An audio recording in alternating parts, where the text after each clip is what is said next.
A major new security vulnerability dubbed Heartbleed was disclosed last week with severe implications for the entire web.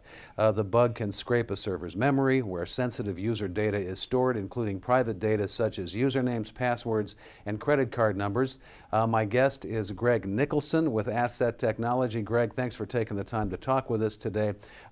Give us some more information. What exactly is this bug, and how did it happen? Basically, what it is it's a vulnerability in what's called OpenSSL. And what SSL is it's responsible for securing your data on the internet and encrypts it. And when you talk about OpenSSL, it's an open source of code. And what was happened is there was a vulnerability that it was exploited where people could actually see your username and password and allow them to steal this information that would normally be protected. And so it's a major deal because OpenSSL is everywhere. And so, a lot of this is coming from, people say Yahoo and other major companies, but it's really out there quite a bit.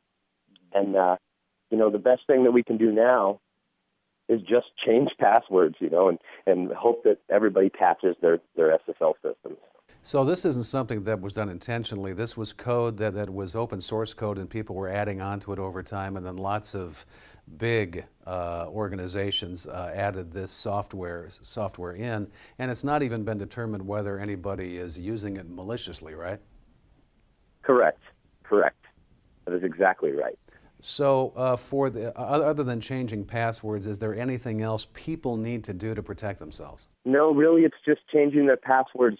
All of the work needs to happen on the side of the vendors. So there's been a fixed OpenSSL, is what it's called. It's being deployed. And so basically vendors need to patch their systems in order to get this fixed out there and stop it from happening. It would seem logical if you were going to change your password, you would want to wait to make sure that the fix has been made where you're changing your password, right? That is correct. Yes. So what that looks like is if you change your password today, then if your password was compromised in the past, then those credentials would not work. Now, if you're on an existing, say, a website or a server that has not patched, it is true that they could gain access to your new password until patched. And so it's creating quite the stir in the tech community. My guest has been Greg Nickolson with Asset Technologies. You can find out more at asba.com. Thanks for watching.